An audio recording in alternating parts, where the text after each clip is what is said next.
안녕하십니까, 알림이 황희두입니다. 어제 이재명 대표가 2차 조사를 마쳤습니다. 11시간 만에 종료를 했는데요. 여기서 중요한 건 대장동 관련자들의 번복된 진술 말고 아무 근거도 찾을 수 없었다. 이게 핵심입니다. 오전 11시 반부터 시작해서 하루 종일 이재명 대표를 달달 볶은 건데 정작 문제는 제대로 된 내용조차 없었다는 거죠. 정진상 전 실장과 김용 부원장에 대해서도 알고 있었냐? 이렇게 물었지만 이재명 대표는 알지 못하는 내용이라 진술서에 담지 않은 거다. 이렇게 답을 했다 하고요. 저녁 식사까지 거른 채 저녁까지 조사를 받았고 검찰의 심야 조사 요구를 거부했다고 합니다. 박성준 민주당 대변인은 검찰에서 의도적으로 묻고 또 물으면서 시간을 고의로 지연시켜서 항의를 했다는 입장을 전했고요. 이것은 조사를 빙자한 괴롭히기다. 가학성 조사다. 이런 비판까지 이어갔습니다. 이재명 대표는 또한 왜 다시 불렀는지 의심이 될 정도다. 지금 이럴 시간에 50억 클럽, 전세 사기범이나 잡아라. 수사 역량을 거기에 쏟아야지. 지금 뭐 어떡하고 있는 거냐. 이렇게 비판하기도 했죠.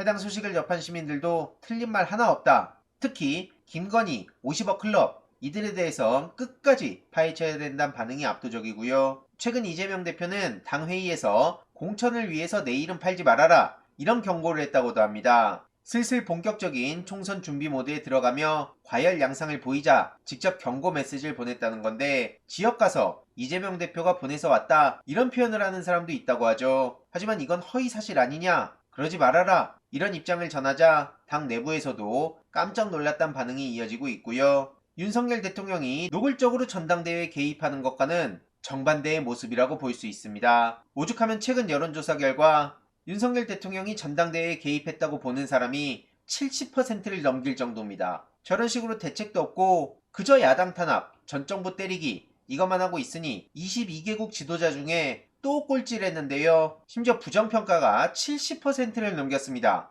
22개국 중에 꼴찌에 부정평가 70%를 넘긴 대통령. 어쩌다 국격이 하루아침에 이 모양 이 꼴이 됐을까요? 해당 소식을 접한 시민들은 이것도 문재인 정부 탓이라고 할 것 같다. 한국도 꼴등을 한다는 걸 윤석열 덕에 처음 알았다. 대한민국 국격이 완전히 밑바닥을 치고 있는데 국내 여론조사가 얼마나 황당한지도 알만하다. 이런 비판의 목소리들이 이어지고 있고요. 민주당에선 특히 도이치모터스 1심 판결로 김건희 혐의는 명확해졌다. 특검을 해야 된다. 이렇게 압박을 하고 나섰습니다. 박성준 대변인은 서면 브리핑을 통해 대통령실의 황당한 해명을 비판했고요. 유리한 부분만 발췌해서 여론을 호도하는 행위 적당히 좀 해라 이거죠. 단순 쩐주를 뛰어넘어 직접 거래에 가담한 증거가 검찰의 범죄 일람표를 통해 다 드러났단 거고요. 이런 와중에도 사죄는커녕 적반하장으로 정치 공세나 펼치고 있으니 이거야말로 부끄럽다 이겁니다. 그래서 김건희 씨는 범죄 연루 사실에 대해 피하지 말고 대통령실과 야당은 남 탓하지 말고 사과부터 해라 이렇게 비판한 거고요.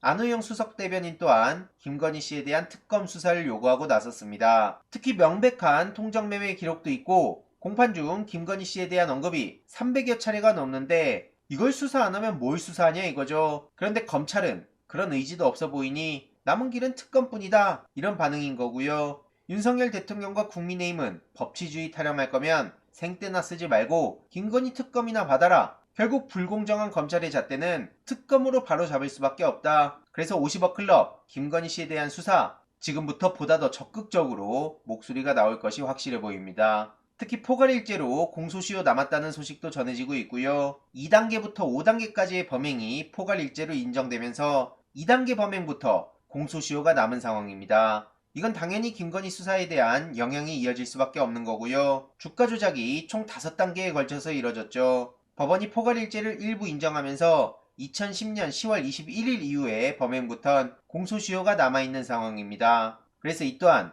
제일 집중해서 전해드릴 예정이고요. 이외로도 어제 안정건 씨의 참교육 소식도 전해졌죠. 그렇게 문재인 전 대통령하고 이재명 대표 비난하더니 최근에 보석을 신청했지만 법원이 받아들이지 않았다고 합니다. 지난해 11월에도 양심 없이 보석을 요청했지만 증거인멸 우려가 있다는 이유로 기각된 바 있고요. 실컷 어그로 끌고 잘난 척 하더니 당연한 결과라 생각합니다. 실제로 많은 시민들도 많은 비판의 목소리를 이어가고 있고요. 조민 씨가 혼자 살고 있는 오피스텔에 찾아가서 초인종을 눌렀던 TV조선 정수양 다들 기억하십니까? 그 인간과 PD한테 벌금형을 구형했다는 소식이 전해졌습니다. 그것도 벌금 각각 200만 원이라고 하는데 이걸 구형한 거라고 하죠. 검찰의 솜방망이 구형이라는 말밖에 안 나오고요. 이런 인간이 기자라는 타이틀을 달고 여기저기서 거들먹거리고 다녔다는 게 정말 황당할 따름입니다. 당연히 이에 대해서도 어마어마한 비판의 목소리들이 쏟아지고 있는데 아무튼 내일 오후 1시부터